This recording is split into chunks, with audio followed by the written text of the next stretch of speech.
Hello, ladies and gentlemen of the 21st century. My name is Lucas McLoof, and today I am joined with a very special talk show guest, Selena Texera. Selena graduated top of her class from Cardinal Carter with an outstanding knowledge of American history to the 16th century. She will be helping us better understand the fundamentals of the Boston Tea Party. So, Selena, are you ready to spill all the tea about Boston's Tea Party? You know I am. Now let's talk about the Boston Tea Party. To sum it up, the Boston Tea Party was a political protest that occurred on December 16th of 1773 at Griffin's Wharf in Boston, Massachusetts. Pretty much American colonists were frustrated and angry at Britons for imposing all these tax laws such as the Stamp Act, the Sugar Act, and the Tea Act. And the colonists decided to take out on them by disguising themselves as Native Americans and dumping 342 chests of tea in the harbor. In today's term, that would be worth dumping over $1 million. Oh yes, that's right. How could I forget? It's all coming back to me. As a matter of fact, my favorite part about this Tea Party was seeing the great leadership from Samuel Adams. Although the Tea Party was the first non-violent act of change leading up to the American Revolution, it served as a monumental thing. Samuel Adams was 51 years old. Selena, refresh my memory. What did Samuel Adams do before his rise to fame in 1773? Well, Samuel Adams was born in Boston and brought up in a religious and politically active family.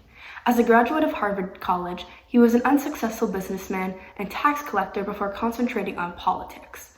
Adam has a very influential part of local politics, from leading riots and crying out about tax representation. And this is what inspired him and brought him to becoming such a big, important part of leading the Boston Tea Party.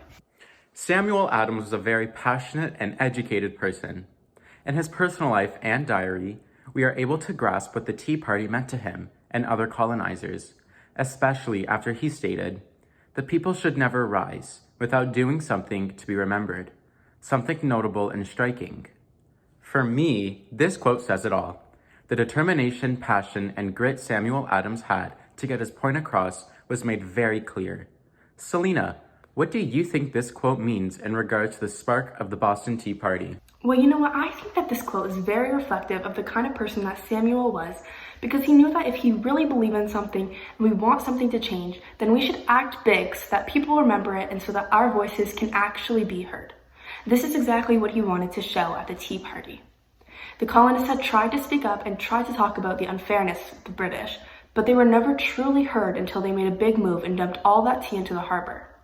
This legacy of Samuel's is something that we will definitely all learn from. Samuel for sure left a legacy on American history and his commitment to American independence. However, he was not the only person that led to the American Revolution, or the Boston Tea Party at that. For example, there are people such as the 60 members of the Sons of Liberty, which was organized by Samuel Adams, that played a large role in this. The Sons of Liberty played an imperative part, being Samuel's underground resistance group, to pull the stunt of the century off. That sure was right, Lucas. Now that we have a better understanding of why the Boston Tea Party happened, how it happened, and who was involved, let's take an in-depth look at the consequences and the aftermath. Now, Parliament was outraged by the blatant destruction of British property, enacted the Coercive Acts, also known as the Intolerable Acts, in 1774. The Coercive Acts enclosed Boston to merchant shipping, established formal British military rule in Massachusetts, made British officials immune to criminal prosecution in America, and required colonists to quarter British troops. This was the beginning of the American Revolution. Ooh, that is some good tea to spill today. But thankfully, it also allows us to understand why it has shaped America to what it is today. America can thank Samuel Adams for this demonstration of the need for independence. There is no complicated answer to this question, but the Boston Tea Party affects us today simply because it has played a key role as an act of nonviolence to demonstrate the point that independence that America desperately wanted and received and enjoys today.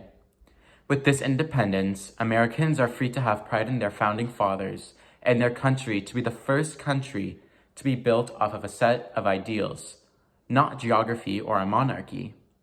Thus, freedom of speech, which Americans love so dearly today, is also encouraged. That's exactly it, Lucas. Well, it looks like we have run out of time for this segment of the show.